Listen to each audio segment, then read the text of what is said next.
romanz ieħor u stejjer oħra mill-awtriċi Mendi Cilja, ippubblikat mill-Wise Owl.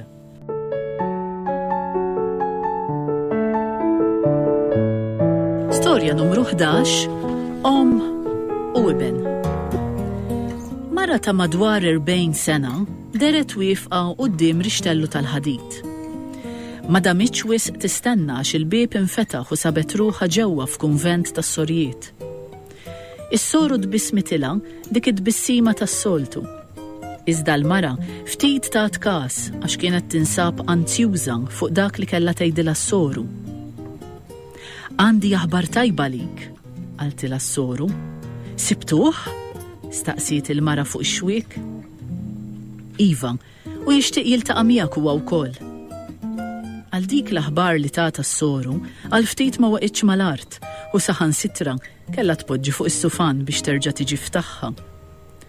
Kellha lista ta' mistoqsijiet x'tistaqsi u s-soru qratilha moħħha għax komplit tgħidilha illum ma setax, però għada lest li jiġi hawn u tkunu tistgħu tiltaqgħu jekk dejjem hu tajjeb għalik.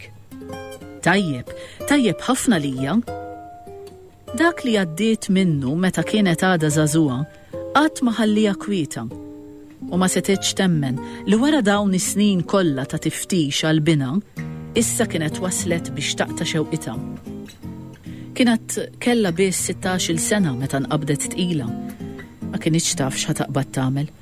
U sfortunatament il-ġenituri tagħha xejn ma kienu ta' għajnuna għaliha għax kif kienet tagħthom l-aħbar bla kliem ta' xejn qabdu u tefgħu għal barra biex tfendi għal rasa. Il-maħbub tagħha weda li ħajjejna biex flimkien jagħtu ħajja sabiħa lit-tarbija tagħhom. Imma lanqas dan ma kellu jkun għax ftit wara tilef ħajtu fuq il-post tax-xogħol. Ħassitha ħadd tiġġennen għax ma kellix fuq min iddur.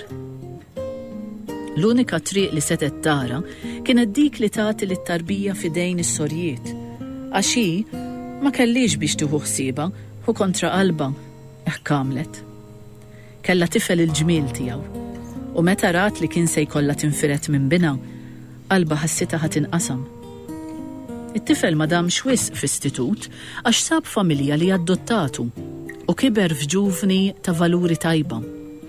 Min dejjem kien jaf li hu kien iben adottat, iżda qatt ma wera xi xewqa partikolari li jkun jaf fuq il-familja vera tiegħu. Malli sabuh u qalulu li l-om naturali tiegħu ridet tiltaqa' miegħu, għall-ewwel tfixkel u ma kienx jaf x'se jaqbad jagħmel. Imma mbagħad aċċetta li jiltaqa' magħha u sa fl-aħħar il-ġurnata tagħhom kienet waslet.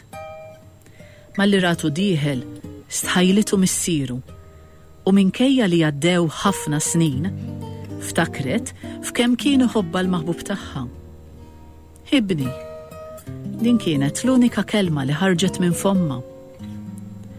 Bina resaq viċin tagħha u għannaqa miegħu fil-waqt li ħallija tgawdi dak il-mument li min jaf kemm kienet ilha tistenna.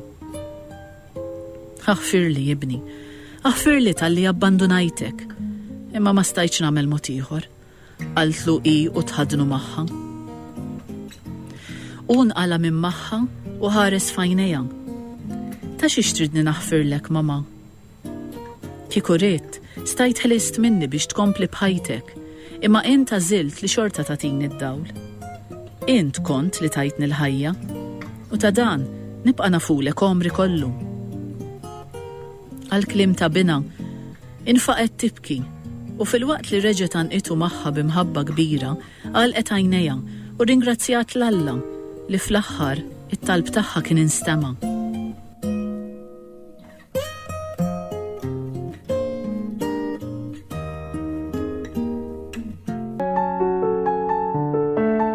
Storja numru 12.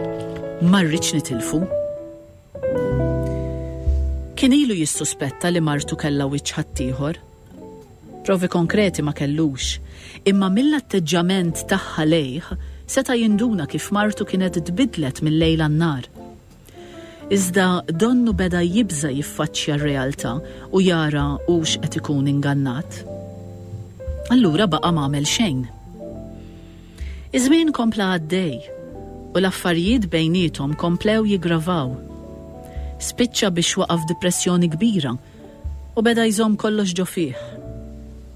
Sforz id-depressjoni li qabditu beda jinqata minn kulħadd, saħansitra anke minn dawk qrib tiegħu. Fil-waqt li martu komplet taqlibilu ma dak u mal-ieħor mingħajr każ ta' żewġa u minn xiex kien qed jgħaddi kuljum. Biss, darba minnhom ħabib kbir tiegħu li riedlu biss ġid. Sab u qallu li dak li kien qed jaħseb fuq martu kien kollu minnu għax huwa rnexxielu jġiblu l-provi li tant kien jixtieq. Bir-ragbija li ħakmitu beda jkisser kull ma jiġi qudiemu. Imbagħad infaqa' jibki fuq sieħbu. Mhux kollox kellha, ħalli xiex għamlet li hekk. Sieħbu għadru u ħallih jiżvoga midwejja li kienu ilhom li ħakmu ħal-bosta xhur. Wedu li les li jgħinu f'dak kollu li kellu bżonn, basta jerġa' jarah ferrieħi bħal qabel. Jeħtieġ li tagħmel il-kuraġġ. Iftakar biss f'dak it-tifel li m'għandu l-ebda ħtija. Trid tkun hemm għalih kif dejjem kont, speċjalment issa meta tant se jkollu bżonnok, qallu sieħbu. Imma għalkemm issa kellu l-provi kollha fidu, xorta waħda ma kienx ċert minn dak li kellu jagħmel. Hemm bżonn li tkellem avukat u jmexxik hu, hekk biss tista' tieħu ħajtek lura. Inut li tibqa' tgħix f'gidba, ipprova jikkonvinċih. Imma jien għadni nħobba. Ma nafx inhix lest niġġildilha u hemm ħaġa oħra li qed beżżani. X'inhi? Ibni, ma rridx nitilfu, irrid nibqa' nieħu ħsiebu jien u l-ħsieb li tista' toħoduli qed iġenninni. Dik kienet ir-raġuni li ma xtaqx jieħu passi kontrija għax beża li seta' jitlef lill-ibnu li tant kien iħobb.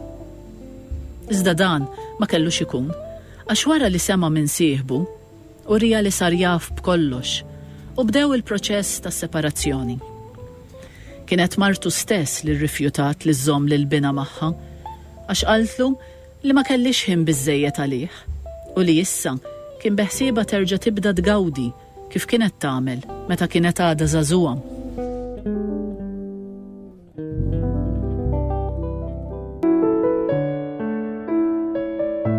Storja numru 10. Mananni. Ħafna nies kienu jistkerħu li xwejħa Mananni minħabba d-dera fqira tagħha. Kull meta kienu jarawha tħuf barra, tista' tgħid li n-nies kollha tar-raħal kienu jaħarbuha. Għax għal uħud kienet tal-mistħija li jidhru jsellmula jew aktar u aktar ikellmuha. Anke laqmijiet li jweġġaw il-qlub kienu jgħidula. Iżda Mananni ma kienitx dik li tidher. Kella qalba tad-deb u kienet taf tħenna l-proxmu tagħha. U dawk il-ftit nies li kienu jafuha mill-viċin dejjem apprezzaw il-kwalitajiet sbieħ tagħha. Darba fost l-oħrajn, Mananni kienet sejra lura lejn dara wara mixja qasira mar-raħal. U hekk kif kienet dieħla ġewwa tara mara li xejn ma kienet tidher f'sikkita. Ikkonfondiet x'ħad tagħmel u ġiet bejn ħaltejn tmur xtejna jew le, għax din l-istess mara mhux l-ewwel darba li kisrita għax ippruvat tkellimha. Baqgħet ħares lejha mill-bogħod imma wara ftit sekondi rata titbanda lura u taqa' mal-art. Marret tiġri għal ħdejha u blajnuna ta' raġel ieħor li kien għaddej mill-istess triq, daħluha fid-dar ta' Mananni u poġġewha fuq is-sufan. Marret tiġri ġġib biċċa u xarbitilha wiċċa. Ftit wara bdiet tistejqer. Mal-ħin din il-mara ġiet ftaħħa għal kollox. U hemmhekk indunat li kienet tinsab fid-dar ta' Mananni. Għamet tiġri minn fuq is-sufan u kienet se toħroġ il-barra imma dlonk waqfet milli tagħmel dan. Irrealizzat illi kieku ma kienx għal Mananni, hi kienet tibqa' hemm mal-art. U forsi meta kienu jindunaw bija, kien ikun tard wisq. Daret lura u resqed viċin tagħha. Grazzi tal-li jentni, qaltilha. Mananni ma wiġbitix, imma dbismetila u għafsitila ideja. Kif il-mara rat dan il-ġest nobli ta' xwejħa, qabżula żewġ demat minn għajnejha u fil-waqt li ħadnita magħha qaltilha jiddispjaċini ta' kemm il-darba trattajtek ħażin bl-imġieba tiegħi. Issa naf kemm għandek qalbek tajba u nittama li xi darba anki jien inkun ta' għajnuna lik. Ma nanni wiġbita, jekk kull meta tarani tieqa fis-sellimli minn flok tinjorani, ikun biżżejjed għax ittellani s-sema. Hekk kienet magħmula ma' nanni li anke min jagħtiha bis-sieq, jekk xi darba se jiġi bżonna, dejjem kienet hemm lesta biex tgħinu